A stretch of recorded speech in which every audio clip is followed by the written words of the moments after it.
Haleluya. Selamat pagi Bapak Ibu Saudara sekalian. Kita yang diberkati oleh Tuhan, mari kita memuliakan nama Tuhan bersama-sama.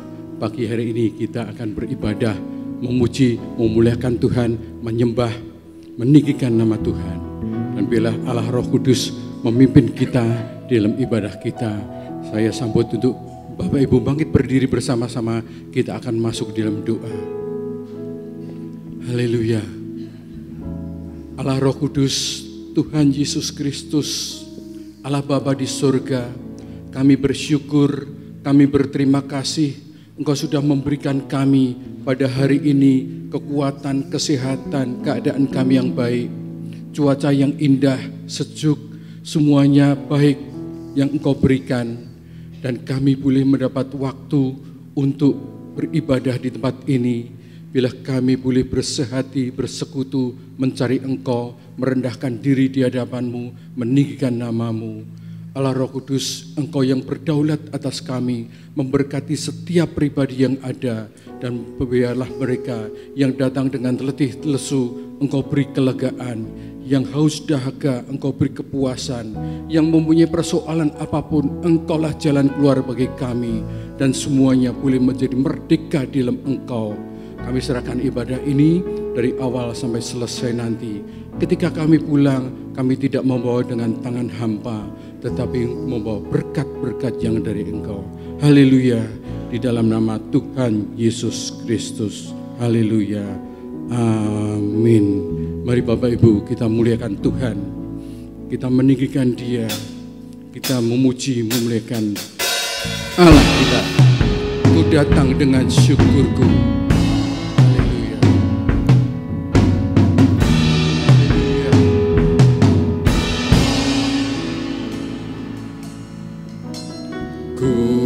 Datang dengan syukurku, membawa kerinduanku, Yesus,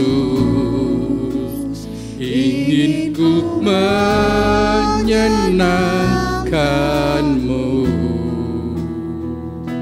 Karya-Mu indah, haleluya. Karya-Mu indah bagiku, kasih yang menyelamatkanku, Yesus, inilah persembahanku. Ku membawa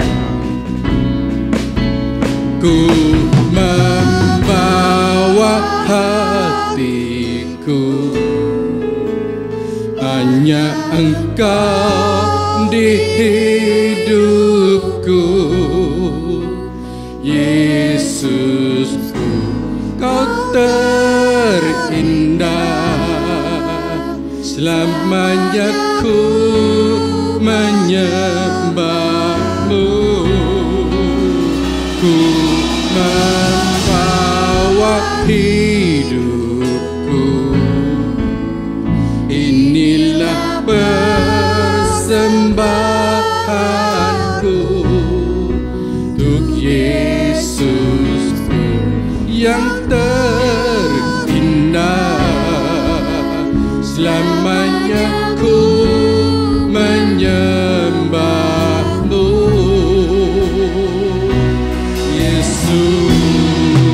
Dari awal kita mulai nyanyian ini, ku datang dengan penuh ucapan syukur. Haleluya, bersama-sama kita katakan, ku datang dengan syukurku, membawa kerinduanku, Yesus, ingin ku menyenangkan-Mu. Haleluya, rasakan hadirat-Nya. Karya-Mu indah bagiku, kasih yang menyelamatkanku, Yesus, inilah persembahanku.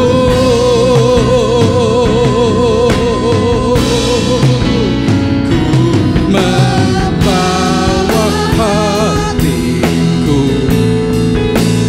hanya Engkau di hidupku.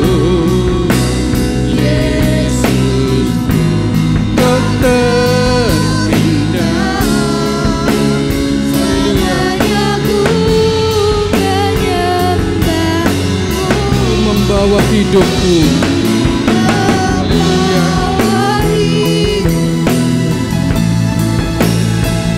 Haleluya.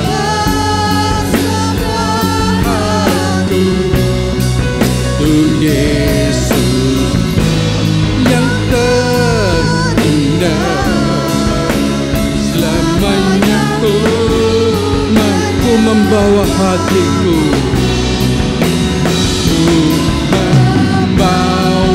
Hatiku, hanya Engkau di hidupku. Yesus, Kau terindah, selamanya ku membawa hidupku. Haleluya. Untuk kemuliaan-Mu Yesus, haleluya.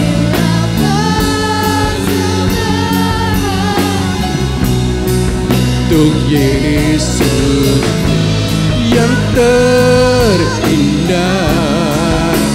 selamanya ku menyembah-Mu.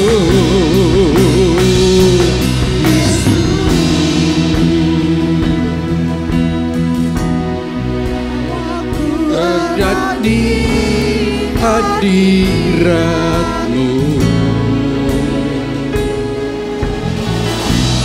hatiku persembahkan bagi-Mu. Haleluya. Jiwaku tenang di hadirat-Mu. Haleluya. Hatiku aman dalam kasih-Mu.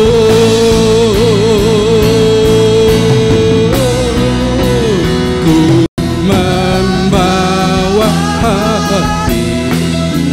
Puji nama-Mu Yesus. Hanya Engkau yang ada di hidupku. Engkau yang terindah. Haleluya. Selamanya aku menjadi penyembah-Mu.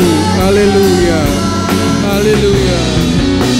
Ku membawa hidupku,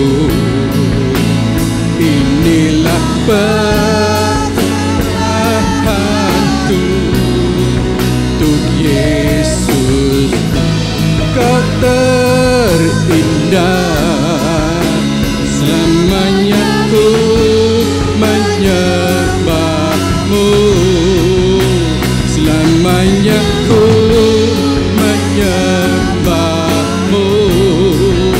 Selamanya ku menyembah-Mu. Yesus,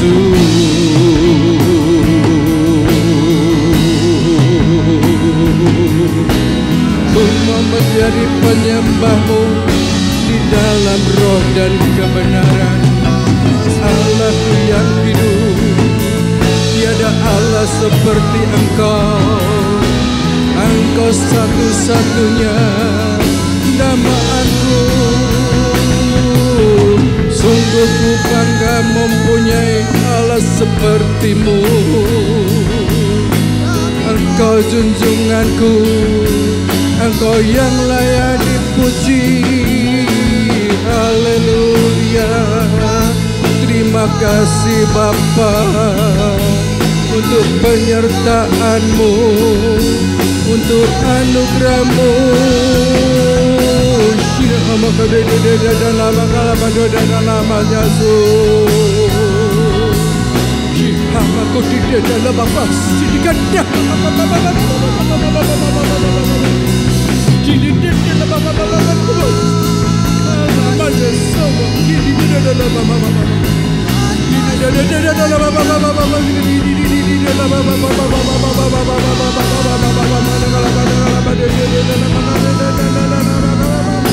Haleluya.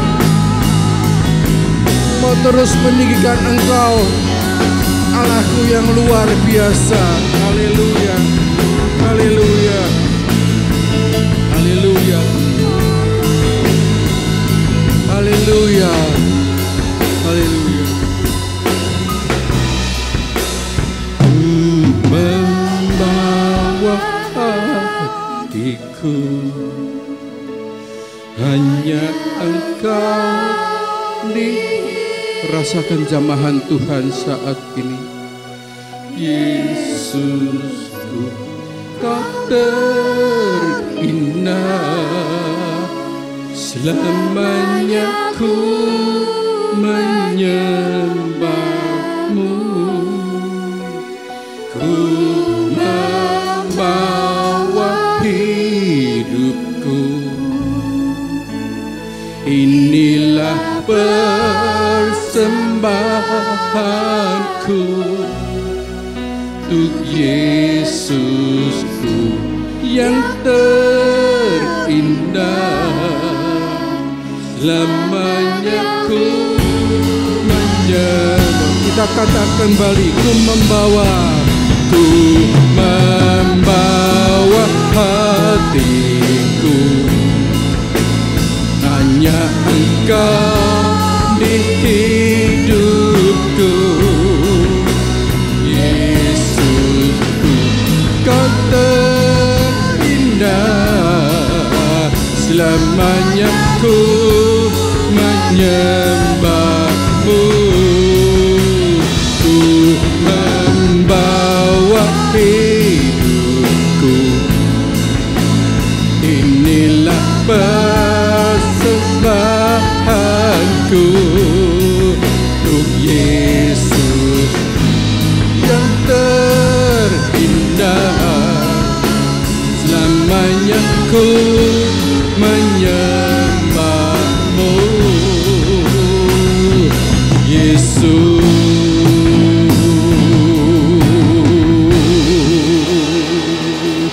terima kasih Tuhan atas kesempatan ini di mana kami boleh mencari wajah-Mu.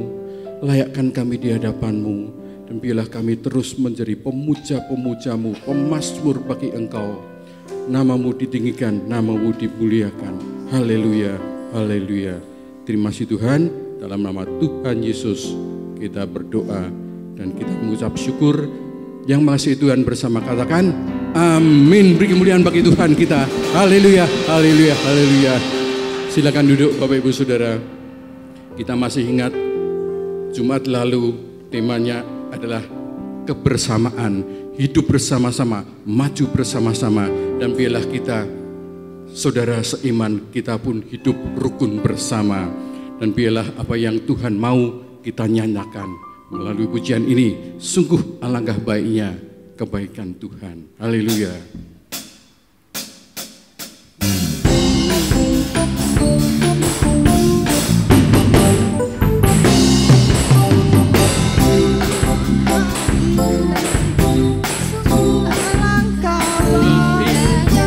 Sungguh alangkah indahnya bila saudara semua hidup rukun bersama.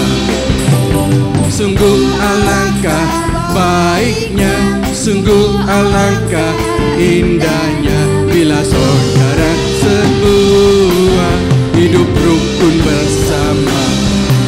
Bila berdirinya di kepala Harun yang kesambut dan jubahnya turun seperti embun yang dari Hermon mengalir ke bukit Sion. Sebab kesanalah Allah memerintah, rakyat berkat-berkatnya tercurah serta memberikan anugerah hidup selama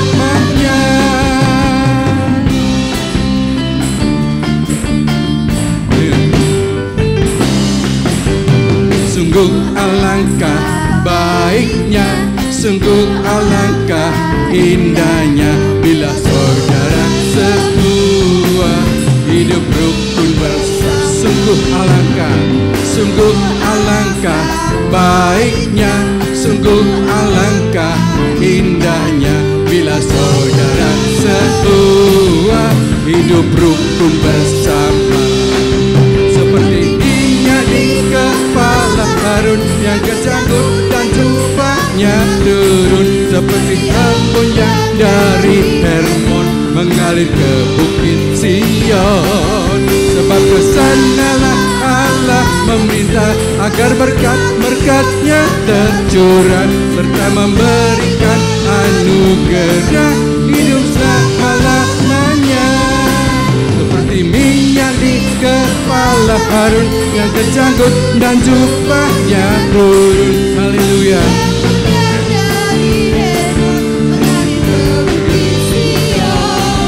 Sebab kesanalah Allah meminta agar berkat-berkatnya tercurah, serta memberikan anugerah hidup selama-lamanya, serta memberikan anugerah hidup selama-lamanya, serta memberikan anugerah hidup selama-lamanya. Haleluya. Haleluya. Haleluya, puji nama Tuhan. Haleluya, haleluya. Tuhan melihat kepada anak-anaknya, kepada jemaatnya. Ketika jemaatnya bersatu, Tuhan akan mengatakan, oh betapa indahnya anak-anakku bersatu di dalam sehati sepikir. Amin Bapak Ibu. Mari kita terus maju di dalam Tuhan, bersatu di dalam Tuhan. Dan biarlah urapan Tuhan selalu menyertai kita. Kita bersama-sama lanjutkan pujian kita. Oh betapa indahnya dan betapa eloknya bila saudara seiman hidup dalam persatuan. Saya sambut untuk bangkit berdiri bersama-sama.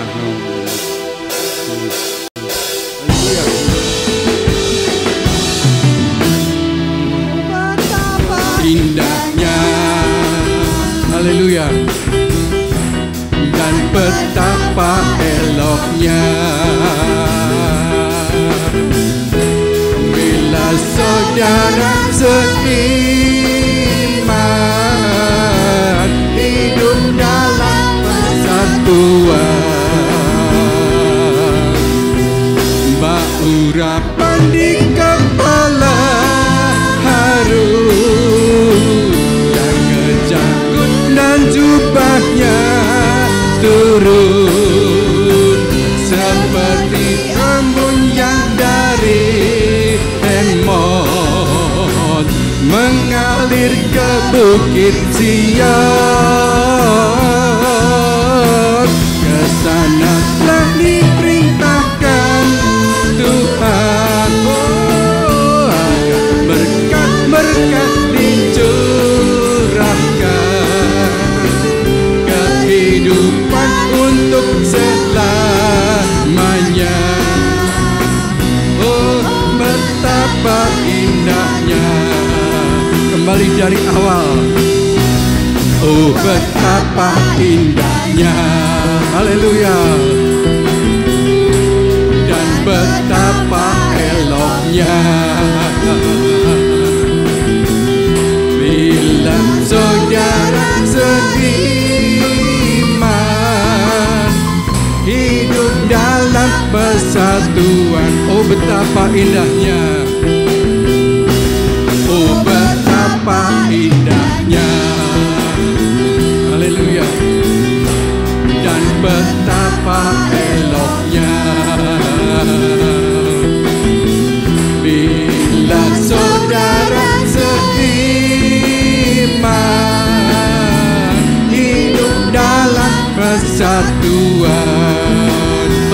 urapan, urapan di kepala harum, oh yang janggut dan jubahnya turun seperti embun yang dari Hermon mengalir ke bukit Sion.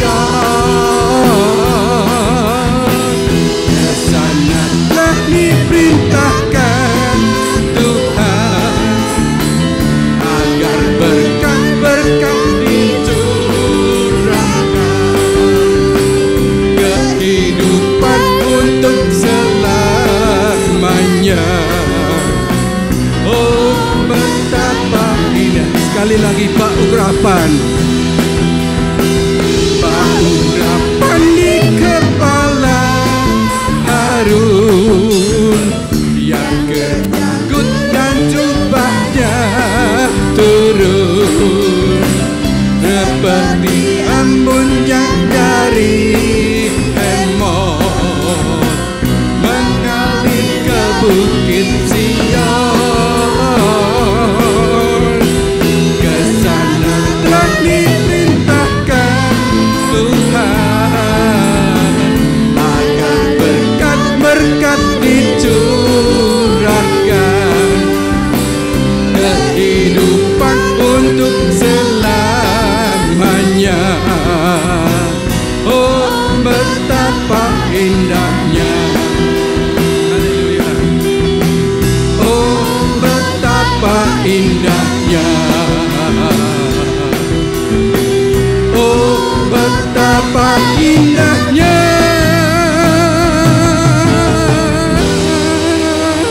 Haleluya, haleluya, haleluya. Silakan duduk Bapak Ibu. Bila suatu saat nafiri terdengar, itu tandanya panggilan untuk umatnya, memanggil kita semua. Dan gereja Tuhan harus bersatu, gereja Tuhan harus bersama-sama, harus meninggikan Tuhan seia sekata, sehati sepikir. Maka dari itu mari kita dengar-dengaran akan suara nafiri yang memanggil semua umatnya. Dengarlah suara nafiri, kita akan muji muliakan Tuhan bersama-sama.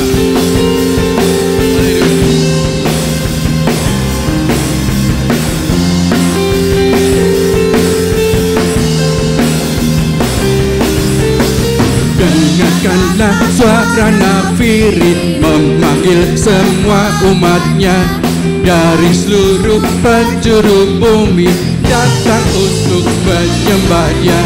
Dengarkanlah suara nafiri memanggil semua umatnya. Gereja Tuhan bersatu kini mengangkat tinggi panjinya. Bersiap maju, janganlah lengah, Yesus panglima kita. Gunakan semua senjata Allah dengan kuasa Roh Kudus. Api kemuliaannya tercurah dari surga. Tinggi kami semua, bangkitlah gerejanya. Api kemuliaannya tercurah dari surga. Beritakan pada dunia bahwa Yesuslah Raja segala raja. Haleluya. Dengarkanlah suara nafiri memanggil semua umatnya. Datang untuk menyembahnya. Dengarkanlah suara nafiri memanggil semua umatnya. Gereja Tuhan bersatu kini mengangkat tinggi panjinya. Bersiap maju, janganlah lengah, Yesus panglima kita. Kenakan semua senjata Allah berkuasa. Sama turut bangkit berdiri bersama-sama. Api kemuliaannya tercurah dari surga. Penuhi kami semua, bangkitlah gerejanya. Api kemuliaannya tercurah dari surga, penuh bahwa Yesus Raja, api kemuliaannya tercurah dari surga.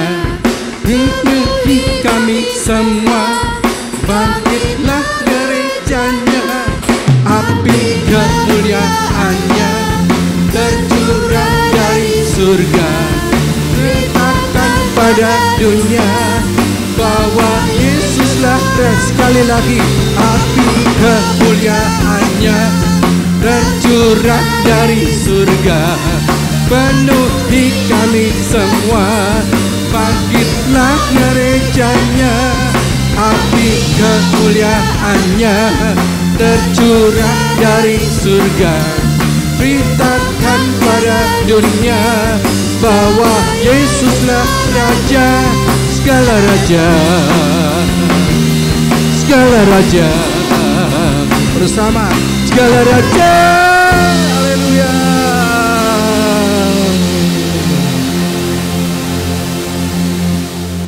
Banyak anak-anak Tuhan yang terkadang bertanya-tanya dalam hatinya, mengapa terjadi sesuatu yang tidak baik, terjadi sesuatu yang tidak enak dalam hidup ini, padahal mungkin dia sudah rajin beribadah, rajin mencari Tuhan.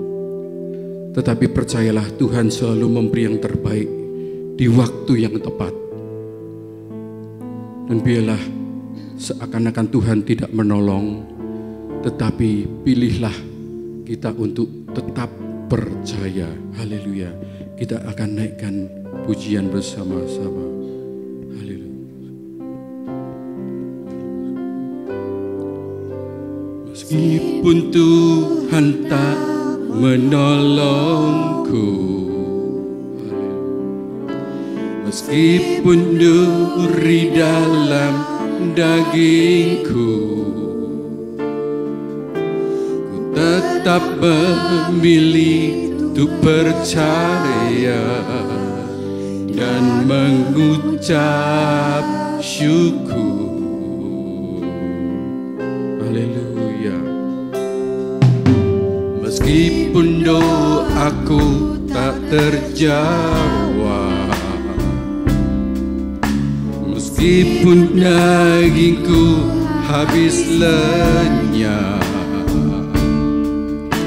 ku tetap memilih untuk percaya dan mengucap syukur.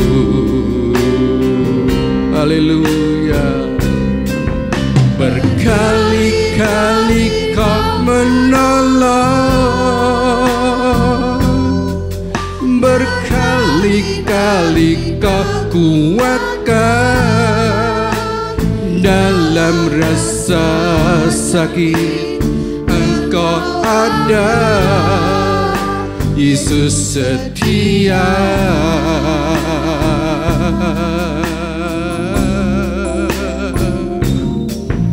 Berkali-kali Kau menolong,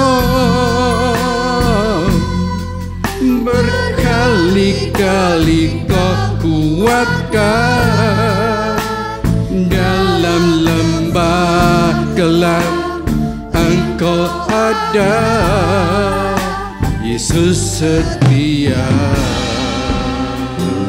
Dari awal kita nyanyikan pujian ini. Haleluya. Meskipun Tuhan tak menolongku, meskipun duri dalam dagingku, ku tetap memilih untuk percaya dan mengucap syukur. Haleluya. Meskipun doaku tak terjawab, meskipun dagingku habis lenyap,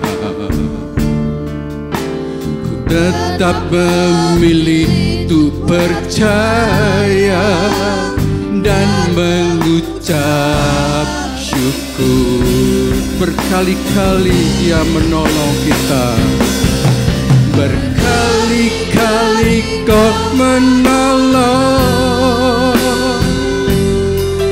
berkali-kali Kau kuatkan. Dalam rasa sakit Engkau ada, Yesus setia.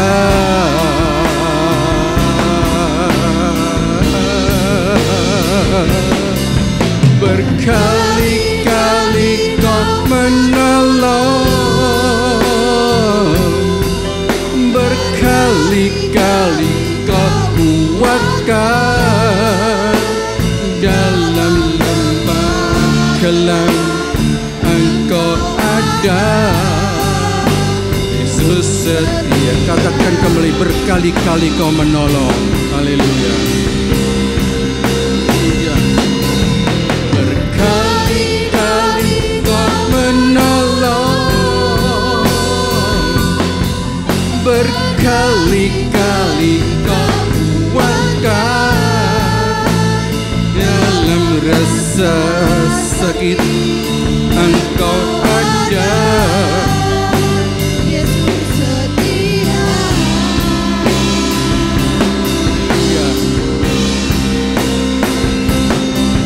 Berkali-kali Kau menolong, berkali-kali Kau kuatkan. Dalam lembah kelam Engkau ada, Yesus setia. Berkali-kali, haleluya. Berkali-kali Kau menolong, berkali-kali Kau kuatkan. Dalam rasa sakit Engkau ada, Yesus setia.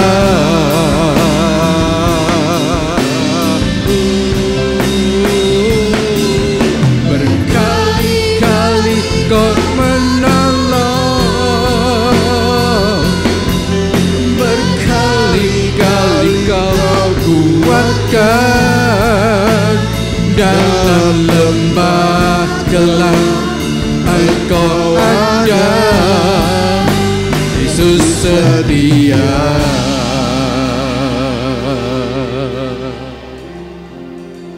Kami bersyukur ya Tuhan, kami ada untuk memuji dan memuliakan Engkau. Dan sebentar kami akan belajar kebenaran firman-Mu. Roh Kudus, Engkau yang sudah hadir pagi hari ini, berikan kami kuasa dan urapan-Mu Tuhan. Biar kami baik hamba-Mu yang Kau pakai untuk menjelaskan kebenaran firman-Mu, juga setiap kami jemaat Tuhan, biar kami membuka hati pikiran kami, sehingga setiap firman Tuhan seperti benih yang penuh kuasa yang membuat kami terus bertumbuh, menghasilkan buah-buah dan menuju kepada kesempurnaan yang Tuhan kehendaki. Terima kasih Bapa, terima kasih Tuhan. Kami siap untuk belajar dari firman-Mu. Dalam nama Tuhan Yesus kami berdoa. Amin. Shalom. Puji Tuhan saudara-saudara, kalau kita bisa tetap memiliki kesempatan untuk beribadah, memuji, memuliakan Tuhan. Bapak Ibu, saudara-saudara,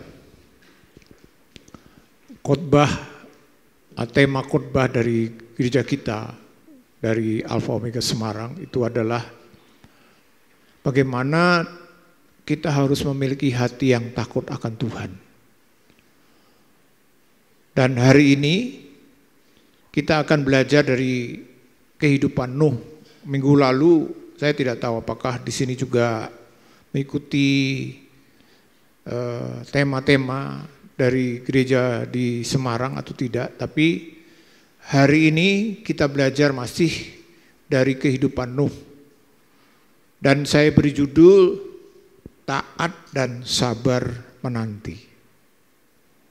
Ini dua hal yang menjadi karakteristik ya, sifat yang harus ada sebagai orang percaya. Taat dan sabar menanti. Banyak orang yang tidak taat. Mungkin ada yang taat, tapi tidak terus taat. Awalnya, waduh, semua yang berkaitan dengan Tuhan itu selalu dilakukan. Tapi di tengah jalan mulai berkurang, merosot. Jadi memang dua hal ini adalah hal yang harus selalu ada. Taat, lalu sabar menanti. Ini kan bicara soal tekun sampai akhir. Nah, inilah kehidupan dari Nuh kalau kita pelajari. Nah, tujuannya next.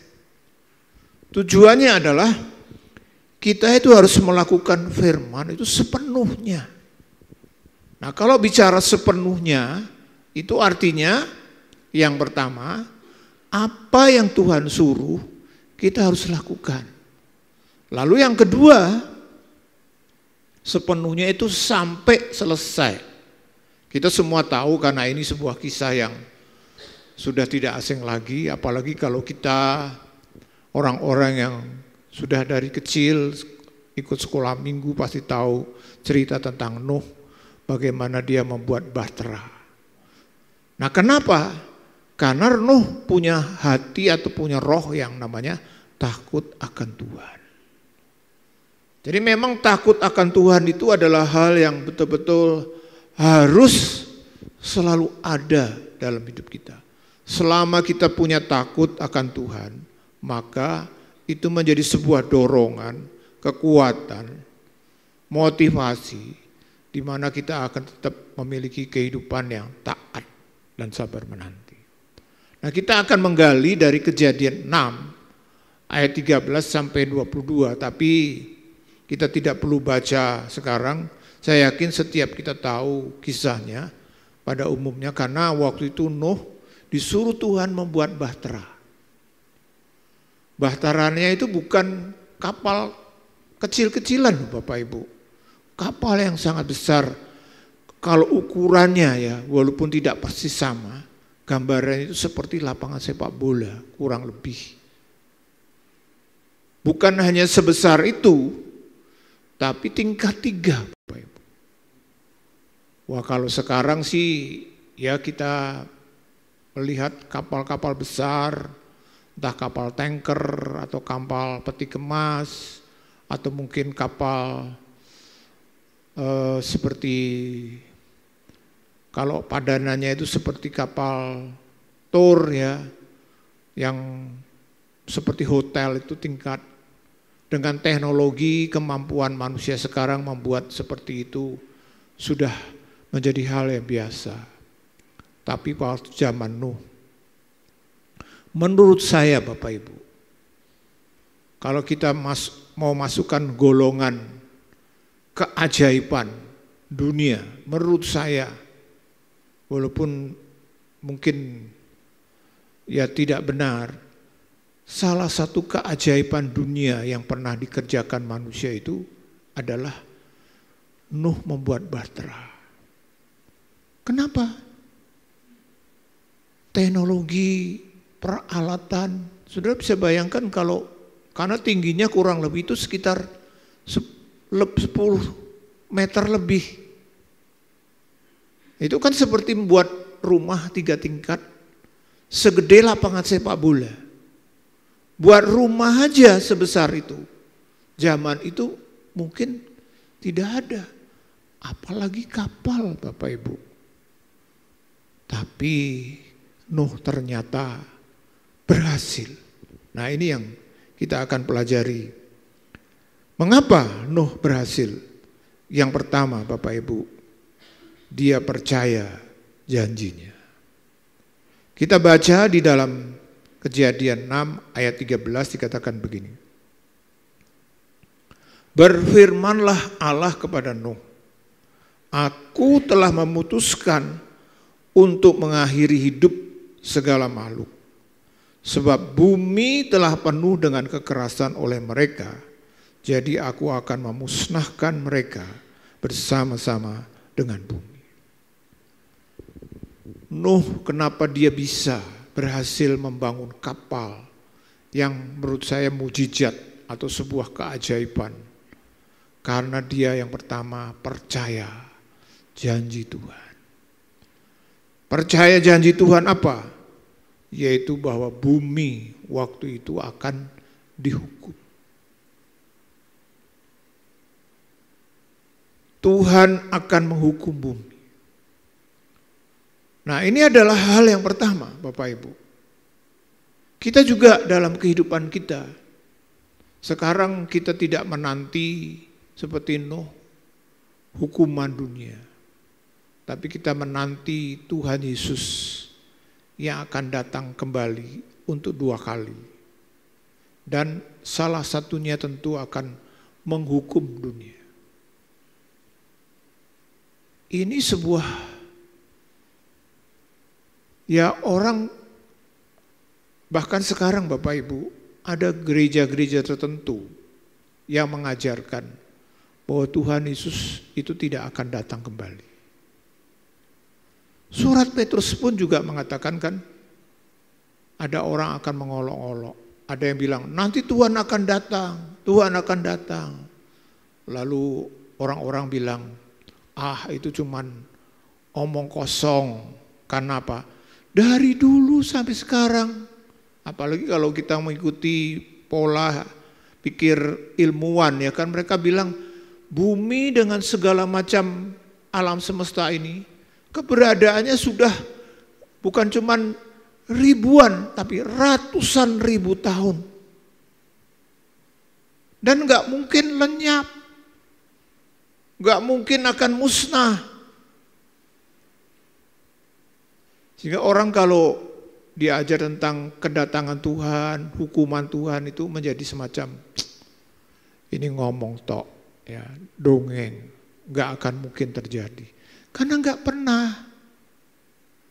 Tapi kenapa Alkitab menulis pada 2 kali Tuhan menghukum? Yang pertama zamannya Nuh, yang kedua zamannya Sodom Gomora. Supaya kita tahu bahwa Alkitab itu pasti. Hal yang tidak pernah itu pasti akan terjadi, yaitu apa? Tuhan datang, salah satunya menghukum. Seperti kejadian pandemi yang lalu, Bapak Ibu. Pernahkah kita membayangkan? Saya ingat sekali waktu itu, waktu pandemi mulai muncul, ya kan, awalnya di China, kan, di Tiongkok, kita biasa-biasa aja. Lalu bulan Maret waktu itu kalau tidak salah mulai ada pembatasan, lockdown, tidak boleh ini, tidak boleh itu.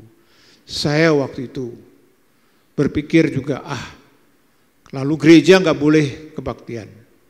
Saya pikir paling 1-2 bulan selesai, ya kan? Kenapa? Kita nggak pernah ngalami sepanjang hidup kita. Umur saya 63 tahun, selama 63 tahun nggak mengalami seperti itu kan.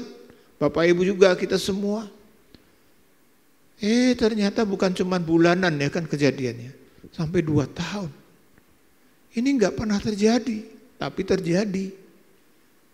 Nah, kita perlu juga mengerti, Bapak Ibu, jangan sampai kita berkata juga, Tuhan itu nggak mungkin datang, nggak mungkin menghukum, nggak mungkin menyelamatkan.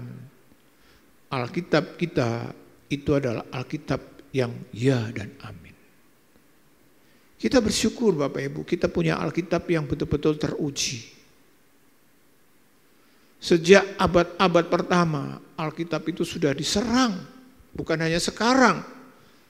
Kita ngikuti di YouTube itu, orang ada yang bilang Alkitab begini, ada yang begini, begitu, banyak. Bukan hanya sekarang. Sejak zaman abad pertama, itu sudah dipersoalkan.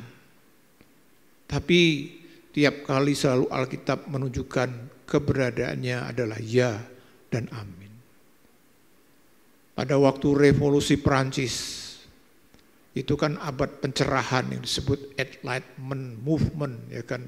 Mulai munculnya revolusi industri, munculnya mesin cetak dan semacamnya yang membuat terjadi sebuah perubahan drastis, ya kan. Cara hidup manusia yang tadinya agraria, bersifat agraris menjadi industri.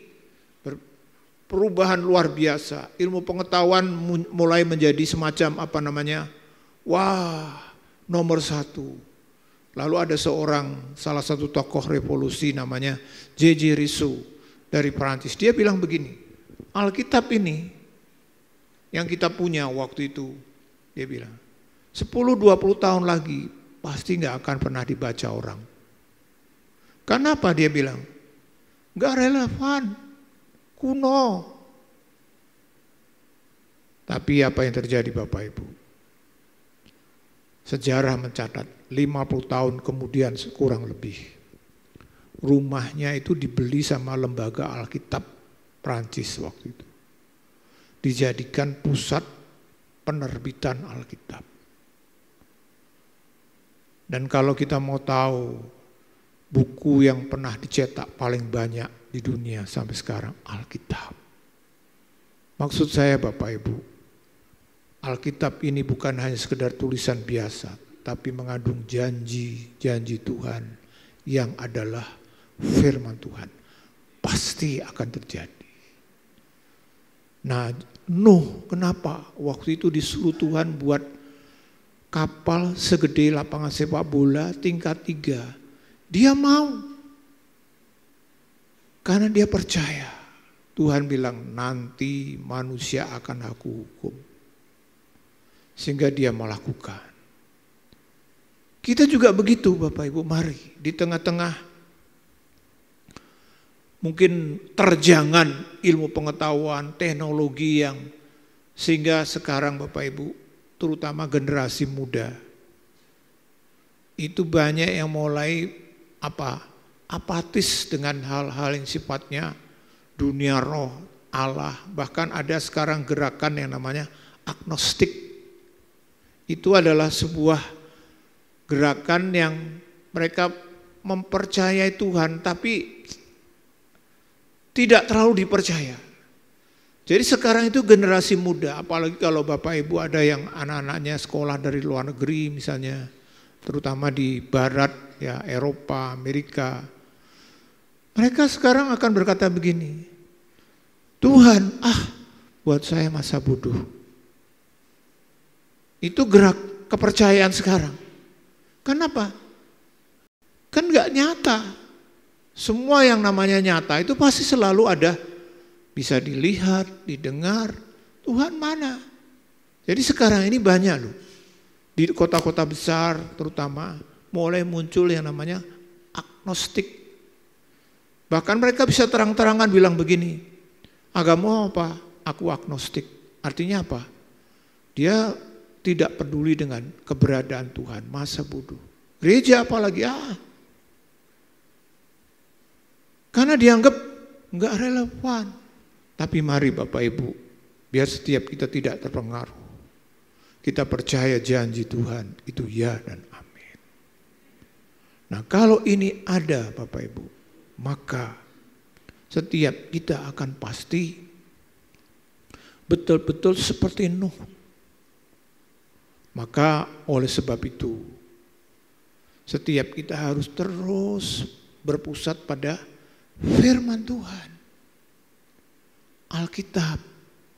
Coba Bapak Ibu, tiap hari kita kan sekarang punya, menurut saya sebut ini kota ajaib yang namanya handphone, ya kan? Semua dengan kotak yang kecil ini, yang kita pegang ini, sudah bisa kita melakukan apa aja, mulai kerja, urusan bank, sampai kepada nonton apa, ya seperti tadi kan ada teman-teman kita yang pakai handphone untuk merekam, betul-betul multifungsi, serba bisa. Bahkan sekarang ya kan ada orang-orang yang bangun pagi langsung Kalau biasanya minum kopi, minum apa, doa, sekarang yang dipegang HP-nya dulu. Buka, ada berita apa, ada bacaan apa, ada film apa, sampai malam. Bahkan bukan hanya orang tua, anak-anak. Ya di jemaat di Puri itu ada Bapak Ibu, satu kali seorang bapak nemani cucunya. Cucunya ini sangat aktif sekali. Jadi kursinya digeser sana, geser sana. Saya tanya, "Loh Pak, kenapa Pak cucu Bapak ini?" "Iya Pak, aduh. Gara-garanya handphone Bapak Ibu." Nah sekarang ini kan orang tua pikir handphone ini solusi murah, efektif. Tidak perlu harus ngawasi dan sebagainya. Sejak masih bayi atau mungkin umur belum sampai bisa jalan, sudah dipasang handphone. Awalnya orang tuanya pikir, wah, kebetulan kedua-dua orang tuanya kerja Bapak Ibu. Anaknya dibiarkan nonton handphone itu dari kecil. Berjam-jam tiap hari. Akhirnya apa? Terjadi keterlambatan. Fungsi otaknya tidak berfungsi dalam hal gerak. Umur 5 tahun belum bisa bicara Bapak Ibu. Akhirnya belum bisa sekolah dan sebagainya. Kenapa? Keterikatan dengan tab atau handphone ini. Makanya Bapak Ibu kalau punya anak, jangan atau cucu, jangan bilang, wah cucuku hebat loh. Dari kecil sudah pinter main handphone, umur 2 tahun, setahun sudah pegang handphone terus. Salah Bapak Ibu. Bill Gates, ya kan, itu dia bilang, anak saya kasih handphone umur 13 tahun. Kenapa? Karena nanti mempengaruhi otak anak kecil. Makanya sekarang kan Departemen Komunikasi sudah mulai merancang. Kalau di Australia sudah ada undang-undangnya. Anak-anak kecil tidak boleh main handphone atau ngikuti media sosial sampai usia berapa. Itu betul. Nah maksud saya bagaimana kita setiap hari kita sudah pegang kotak ajaib. Buku yang ini masih kita buka tidak? Oke lah kalau Bapak Ibu bilang, sekarang di handphone kan ada Alkitab, ya. Tapi benar enggak kita baca? Benar enggak kita renungkan? Benar enggak kita terus percayai? Ini kunci Bapak Ibu. Seberapa Bapak Ibu menyentuh, membaca, merenungkan Alkitab yang adalah firman Tuhan. Itulah kehidupan rohani kita. Alkitab ini Bapak Ibu salah satu pengajaran yang paling banyak diajarkan apa? Tentang akhir zaman Bapak Ibu. Ayatnya bukan hanya banyak, ya orang Jawa kan suka banyak sekali Bapak Ibu. Salah satu yang diajarkan itu tentang akhir zaman, kedatangan Tuhan, hukuman Tuhan itu. Alkitab kita banyak sekali. Bahkan kitab Wahyu, satu kitab sendiri menjelaskan tentang hal-hal yang sifatnya akhir zaman. Tuhan Yesus waktu dia di Injil-Injil, banyak dia menjelaskan tentang akhir zaman. Rasul Paulus, waduh banyak sekali. Perjanjian lama juga. Nah maksud saya Bapak Ibu, mari. Kenapa kita perlu seperti Nuh. Dia bisa dan mau bangun kapal sebesar lapangan sepak bola karena dia percaya firman Tuhan itu ya dan amin. Ini yang pertama. Pada waktu percaya maka akhirnya Nuh itu bisa melakukan yang kedua yaitu taat. Taat. Kalau kita baca di dalam ayat yang ke-22 dikatakan begini. Lalu Nuh melakukan semuanya itu tepat seperti yang diperintahkan Allah kepadanya. Demikianlah dilakukannya. Walaupun saya yakin Bapak Ibu, unsur mujizatnya itu besar. Karena dari segi latar belakang Nuh, dia bukan ahli kapal. Bapak Ibu buat kapal itu kan tidak hanya sekedar misalnya bentuknya kapal kotak begitu lalu dibuat kotak. Tenggelam kalau enggak ada ukuran seimbangnya kayak apa. Yang penting kotak jalan Pak. Nah kalau cuman kotak sebesar 1 meter mungkin dimasukkan ke sungai, tidak masalah. Ini kapal sebesar lapangan sepak bola 3 tingkat loh Bapak Ibu. Yang nanti akan diisi, ya harapannya tadinya sebenarnya Nuh akan bawa banyak orang. Kan dibuat 3 tingkat. Saya bayangkan tingkat pertama itu untuk manusia. 1 lapangan sepak bola. Artinya kalau ukuran gereja kita ini berarti kurang lebih sekitar mungkin minimal 5 kali lebih besar dari ini Bapak Ibu. Atau mungkin bahkan bisa 10 kali kalau lapangan sepak bola kan. Kita buat 10 kali lah sebesar ini. Untuk apa dibangun? Jadi lantai 1 itu untuk orang, Nuh, dan lantai 2 untuk binatang-binatang yang halal, 7 pasang, lantai 3 binatang yang lain. Ini perintah Tuhan. Dan firman Tuhan mengatakan Nuh melakukan tepat seperti yang diperintahkan Allah. Bapak Ibu, sebenarnya kekristenan itu persoalannya kalau Bapak Ibu belajar banyak hal yang cuman sederhana dan tidak perlu banyak Bapak Ibu. Bagaimana menjadi orang Kristen yang terus bisa sampai akhir? Kuncinya hanya taat. Taat sepenuh. Itu aja tugas kita Bapak Ibu. Nah bagaimana bisa taat? Ya karena kita percaya firman Tuhan ini adalah pedoman utama. Nah ini 2 hal gak bisa dilepaskan. Gak bisa dilepaskan. Baca Alkitab, praktekkan. Taati saja Tuhan suruh apa. Tugas kita hanya berkata, pokoknya melangkah. Nanti selanjutnya Tuhan. Selanjutnya Tuhan.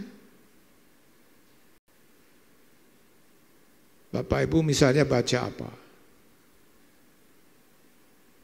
Makanya kalau kita baca Alkitab, saya selalu sarankan begini, kan banyak orang bilang begini, Pak, jujur aja, kalau baca Alkitab itu bosen saya Pak. Kenapa kita bosen baca Alkitab Bapak Ibu? Pertama mungkin kita bilang, orang mudeng, tidak ngerti maksudnya apa. Ya kan? Kenapa kita bisa baca yang lain dengan penuh semangat, yang Alkitab tidak? Karena yang pertama kita orang mudeng.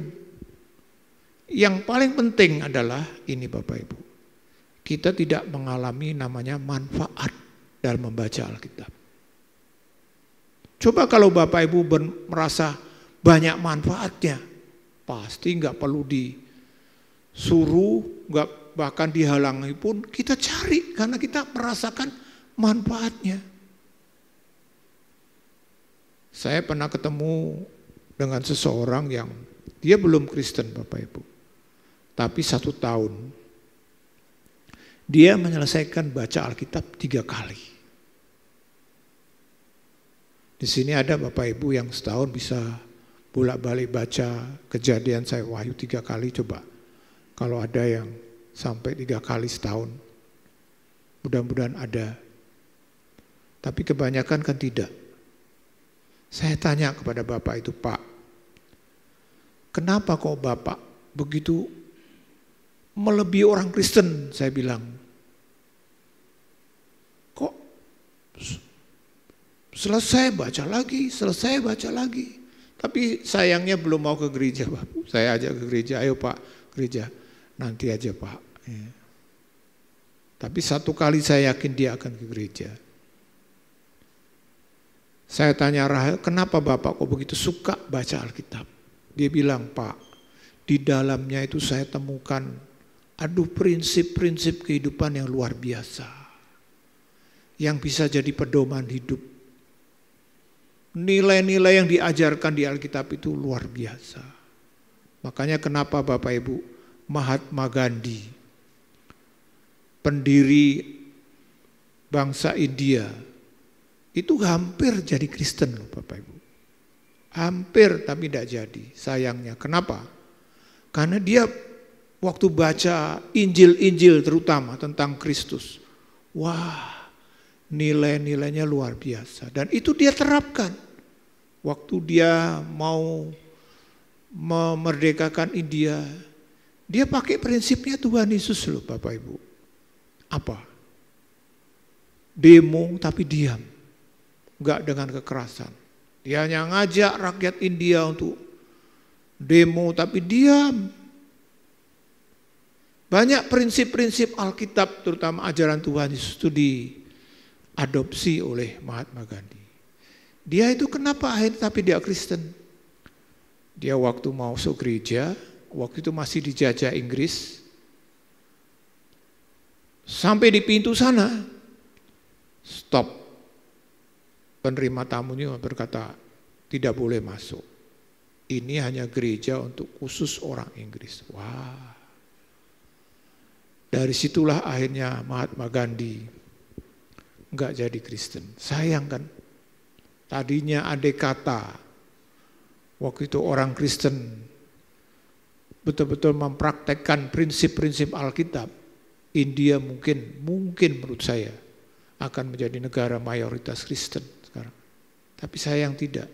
Kenapa? Karena orang-orang Inggris waktu itu merasa India itu kan apa bangsa ini. Nah itu yang membuat Mahatma Gandhi akhirnya berkata, saya ajaran Kristus bagus tapi orang Kristennya brengsek. Begitu luar biasa. Kenapa? Karena ada hal-hal yang luar biasa. Makanya Bapak Ibu perlu pegang Alkitab. Caranya gimana? Selain kalau bacanya mungkin ya kan ada target. Setiap hari baca 1 pasal, 2 pasal, 5 pasal. Kalau cuma baca seperti itu urut memang. Makanya selain Bapak Ibu baca Alkitab dengan urut begitu, coba temukan tiap hari 1 ayat, 2 ayat yang betul-betul menjadi rema dalam hidup kita. Yang betul-betul punya manfaat. Misalnya waktu Bapak Ibu sedang khawatir, ya kan? Cari ayat Alkitab yang tentang khawatir. Lalu imani. Dalam beberapa tahun ini Bapak Ibu ada 1 ayat mas saya yang tiap hari saya baca, tiap hari saya perkatakan. Itu Mazmur 23 ayat 6. Kebajikan dan kemurahan belaka mengikuti aku seumur hidupku, dan aku akan diam dalam rumah Tuhan sepanjang masa. Kenapa saya baca, saya hafalkan, saya perkatakan tiap hari? Karena saya merasakan manfaat. Firman itu kan Tuhan sendiri Bapak Ibu. Waktu kita percayai, Dia bekerja. Saya alami kalau saya mau saksi, ada begitu banyak pengalaman tidak terlalu besar, tapi hal-hal kecil, tapi saya merasakan tiap kali saya mengalami kebajikan dan kemurahan Tuhan. Dalam situasi yang sulit Tuhan menyatakan kebajikan dan kemurahan Tuhan. Firman yang saya perkatakan itu terjadi. Nah ini membuat apa Bapak Ibu? Saya terus pegang firman. Sehingga kalau Tuhan katakan apa, saya praktekkan. Mari Bapak Ibu, mungkin khotbah hari ini Bapak Ibu berkata, itu kan sudah saya tahu, tapi bagaimana? Sudahkah kita lakukan dalam hidup kita? Taat karena kita percaya firman. Betul-betul kita praktekkan dalam persoalan keluarga. Bagaimana kalau Bapak Ibu sedang berantem sama istri, suami, yang jadi solusi siapa dan apa? Firman Tuhan kah? Atau yang lain? Kalau Bapak Ibu kerja, berusaha,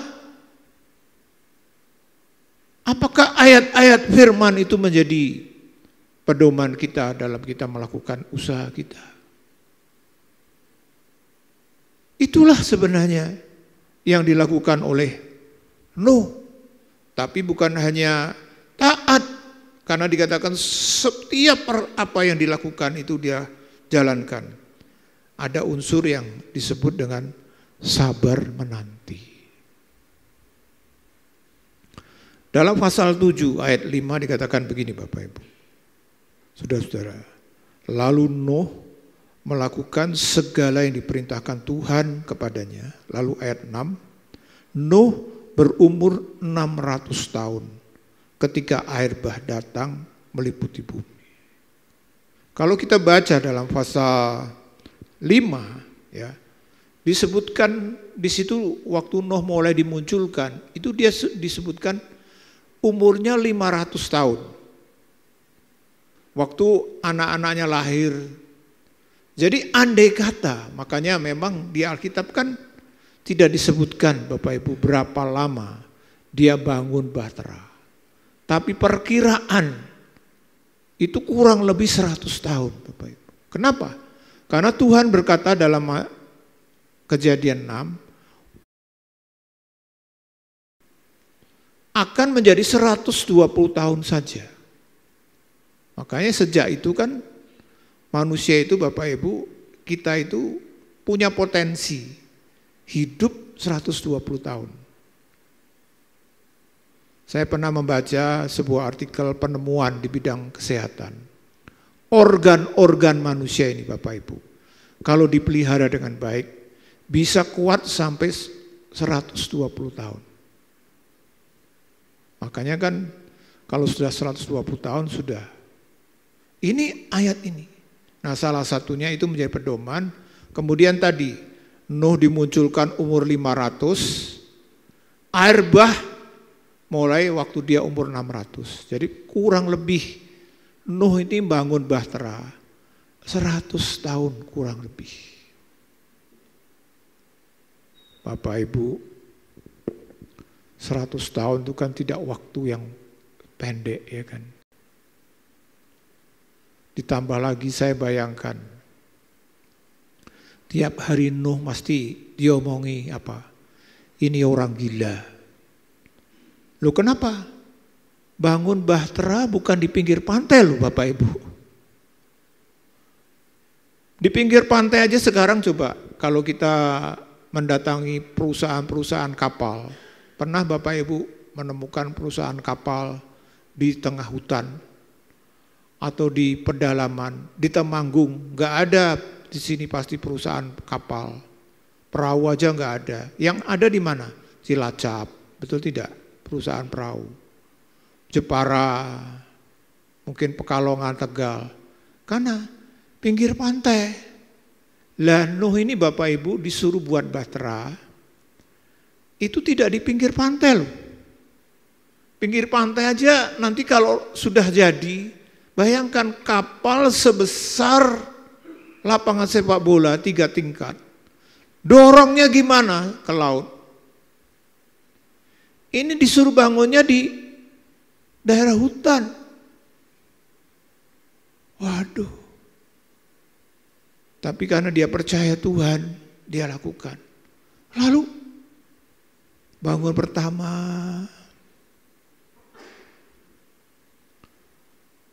cari kayunya berapa banyak. Setahun, 2 tahun, 10 tahun. sambil dikoroi sama masyarakat waktu itu. Nuh, ngapain kamu buat ini? Lu nanti Tuhan akan menghukum. Jadi kalau kita baca, Nuh itu juga mengajak karena dia bangun kapal sebesar itu tujuannya apa? Supaya banyak orang yang mau percaya masuk bahtera enggak mati, tapi tidak ada yang mau Bapak Ibu. Kenapa? Gila, ya kan? Proyek yang gila betul-betul. Bangun kapal sebesar itu di tengah hutan, lalu siapa yang bawa ke pantai? Bukan cuma setahun 2 tahun, waktunya 100 tahun.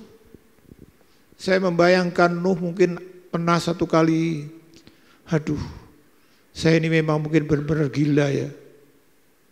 Bangun kapal enggak barbar, ya kan? Enggak selesai-selesai.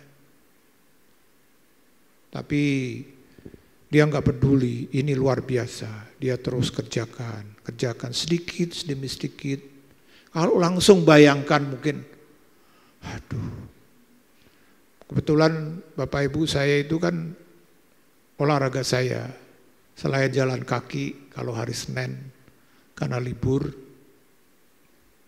saya sepeda statis Bapak Ibu. Di rumah saya beli sepeda statis itu. Karena kalau sepeda statis kan sewaktu-waktu saya bisa pakai. Sewaktu-waktu saya bisa, kalau pas sore gitu saya bangun, saya setengah jam, 40 menit. Ya. Hampir tiap hari bisa di rumah. Nah, di sepeda statis itu kan ada odometernya.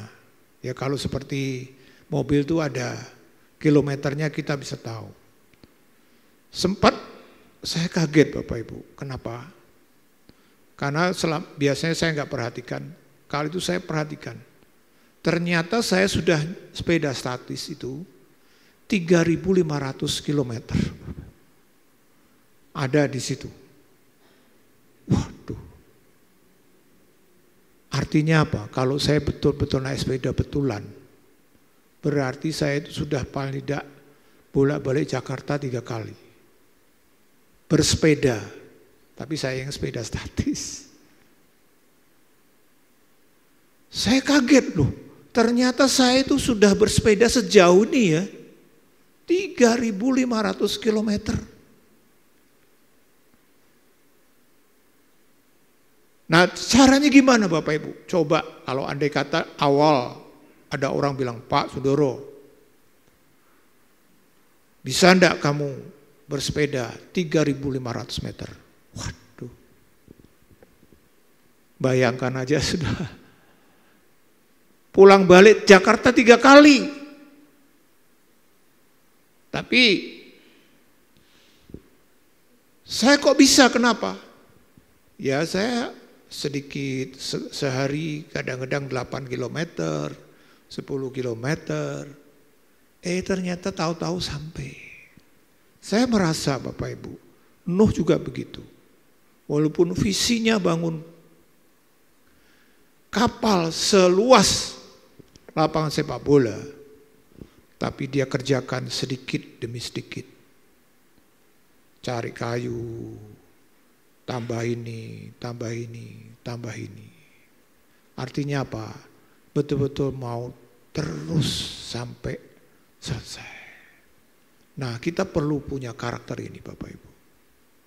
Saudara-saudara, kita perlu punya sabar menanti. Terus, walaupun kayaknya Tuhan kok belum datang ya.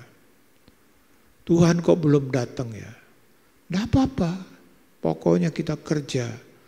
Cari kayu, tempel, naik 3 tingkat atapnya, sampai nanti satu kali tahu-tahu, loh kok sudah jadi, loh Tuhan sudah datang. Nah ini Bapak Ibu kita perlu. Maka hal yang perlu kita kerjakan sekarang sebagai aplikasi dalam kaitan dengan ketaatan dan sebagainya itu untuk apa? Kalau zaman itu kan keselamatan.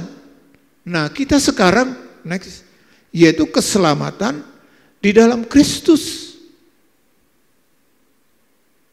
Jadi tugas kita untuk kita taat, untuk Bahtera kita apa Bapak Ibu sekarang?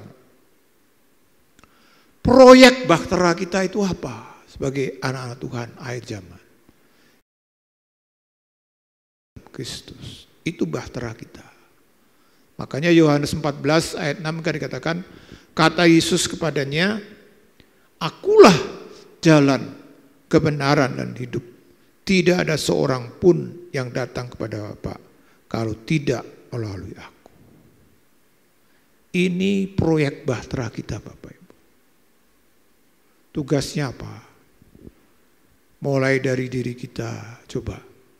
Sudahkah dalam hal ketaatan dan semua hal itu fokusnya pada keselamatan?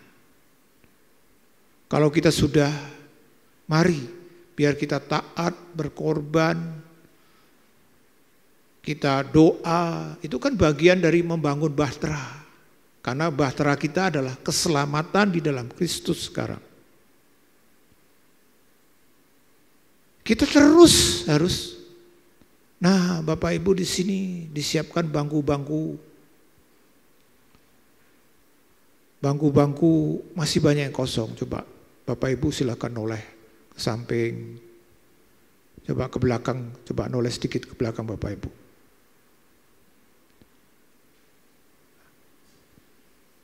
Bangku-bangku kosong ini tidak dipasang hanya sekedar untuk kosong. Seperti hanya Nuh bangun bahtera, selapangan sepak bola. Tujuannya diisi dengan orang-orang yang selamat. Nah ini tugas Bapak Ibu, kita sekarang ini seperti Nuh dan anak-anaknya. Yang tugasnya apa? Ngajak ayo orang-orang Temanggung yang belum percaya Tuhan. Masuk bahtera, karena apa? Karena Tuhan nanti akan menghukum dunia. Hanya orang yang ada di dalam bahteranya Tuhan Yesus, itu yang selamat. Itu kita perlu kerjakan, supaya Temanggung ini juga menjadi Temanggung yang selamat. Amin Bapak Ibu. Nanti kalau penuh gimana Pak? Tambah lagi, ini kan masih banyak, kursinya masih bisa. Penuh lagi gimana Pak? Tingkat 2. Penuh lagi gimana? Tingkat 3, kalau perlu semua dijebol. Semua dibongkar jadi gereja seperti Bahtera Nuh. Kalau perlu nanti gereja Alpha Omega Bahtera Nuh. Ya. Ini tugas kita Bapak Ibu. Dalam rangka tadi itu. Kenapa saya harus taat firman? Saya harus tekun.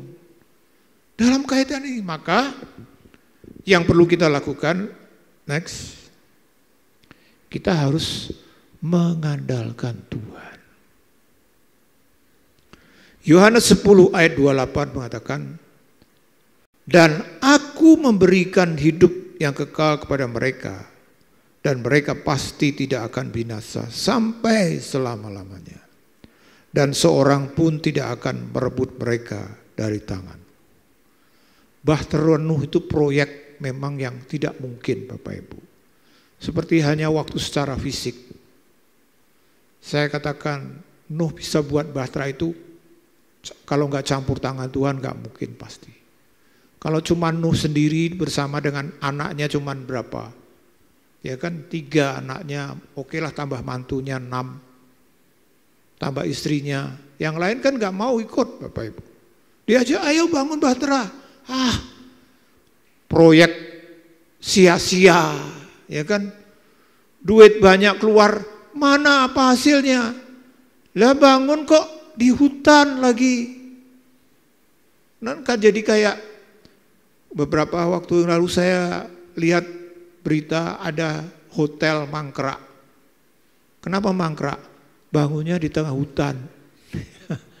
Lah siapa yang mau nginep di situ Bapak Ibu? Walaupun mungkin ada keunikan-keunikan. Nah kita juga begitu kan, kalau ngajak orang, ayo ke gereja. Buat apa ke gereja? Buat apa selamat? Ini proyek yang memang nggak mungkin kita kerjakan sendiri. Tuhan yang mengerjakan. Tugas kita adalah kita mengandalkan Tuhan. Sehingga diri kita, keluarga kita, masyarakat Temanggung ini bisa selamat masuk bahteranya Tuhan Yesus. Mari kita datang pada Tuhan. Kita menyanyikan sebuah nyanyian yang lama. Saya tidak tahu apakah semua masih bisa, yaitu tak tersembunyi kuasa Allah. Kalau lain ditolong, saya juga.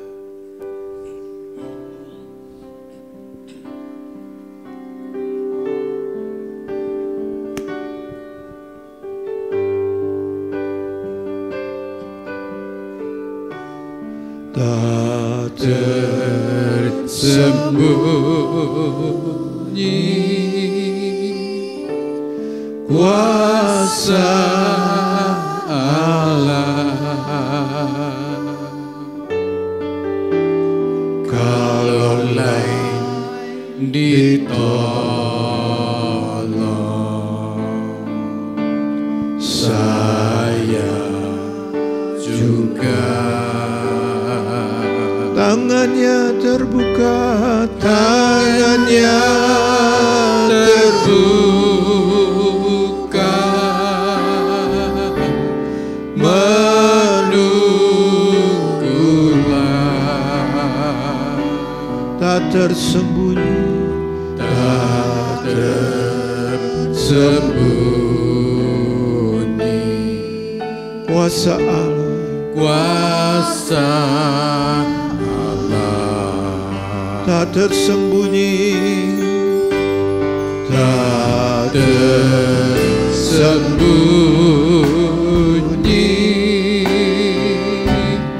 kuasa Allah. Kalau lain ditolong, kalau lain ditolong, saya juga, saya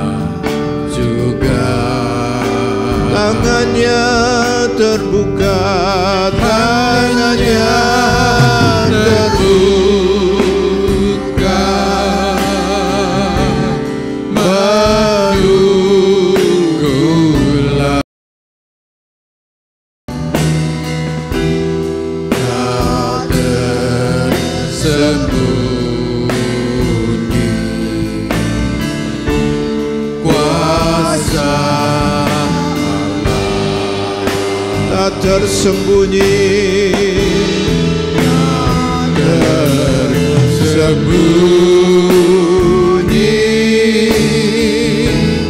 kuasa Allah. Oh ya Tuhan, kalau lain ditolong, saya juga. Oh ya Tuhan, tangannya terbuka, menunggulah. Tak tersembunyi kuasa,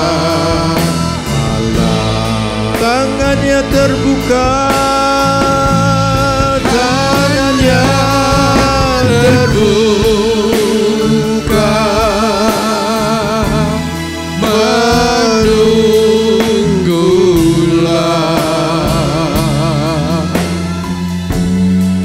Yang tersembunyi kuasa Bapak Ibu, saudara-saudara dikasih Tuhan, proyek keselamatan di dalam Kristus itu seperti membangun bahtera-Nuh. Butuh semua hal yang ada dalam diri kita untuk kita serahkan. Ketaatan, ketekunan, keyakinan, kasih. Karena ini adalah proyek keselamatan. Memang kalau kita bekerja dengan cara kita, nggak mungkin Bapak Ibu. Seperti hanya Nuh, saya yakin mereka tidak mungkin kalau Tuhan tidak menolong dengan kuasanya. Sehingga menghasilkan sebuah bahtera tingkat 3 sebesar lapangan sepak bola. Demikian juga sekarang kita diperhadapkan, jemaat Temanggung, Bapak Ibu diperhadapkan dengan apa? Proyek bahtera keselamatan dalam Kristus untuk Temanggung. Mari kita sambut dengan ketaatan kita, dengan kesetiaan kita, dengan kita mengandalkan Tuhan. Supaya bahtera yang Tuhan bangun di dalam Kristus itu bisa dimasuki lebih banyak orang-orang Temanggung. Ini tugas kita Bapak Ibu. Tugas kita.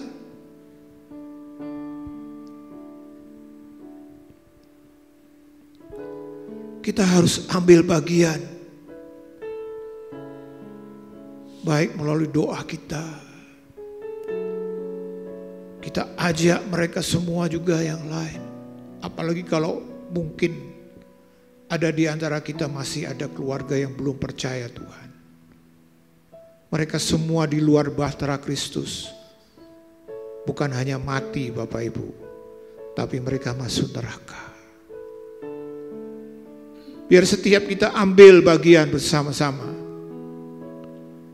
Walaupun ini tidak mungkin, tapi kita percaya kuasa Allah. Dibuka. Seringkali nyanyian ini kita nyanyikan kalau kita ada persoalan yang tidak mungkin. Tapi kali ini kenapa saya nyanyikan bersama saudara nyanyian ini?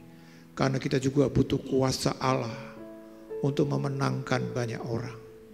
Untuk membuat orang selamat. Untuk membuat orang masuk bahteranya Tuhan. Kita tidak mungkin, tidak mampu Bapak Ibu. Tapi Tuhan beri kekuatan.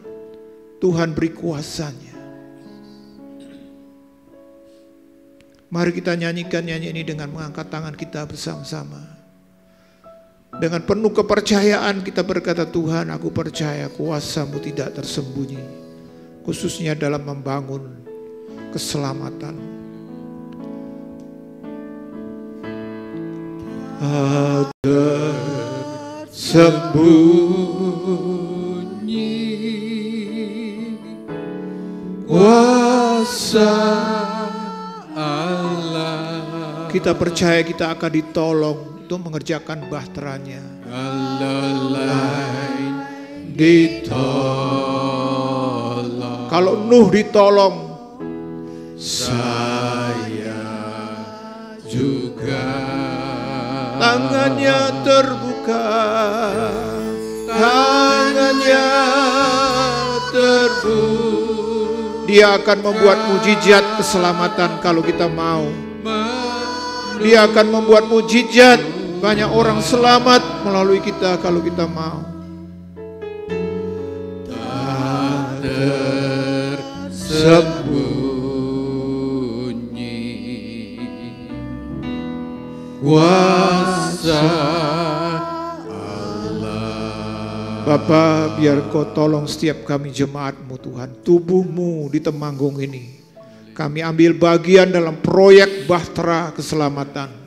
Dan kami percaya supaya lebih banyak orang boleh percaya dan bertobat. Selamat, tidak mengalami penghukuman, tidak sampai masuk neraka Tuhan. Berkati kami semua. Berkati hamba-hamba-Mu, Pak Arif sebagai gembala sidang, dengan seluruh pengurus jemaat Tuhan.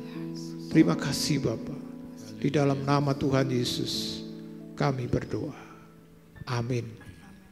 Silakan duduk.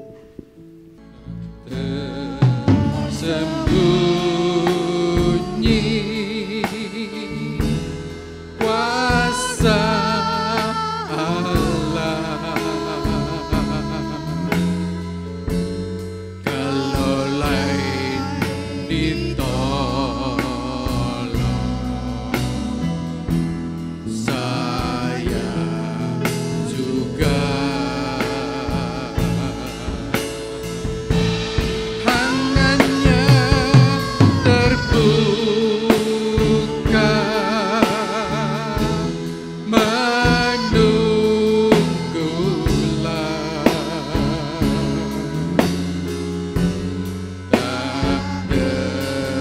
Kuasa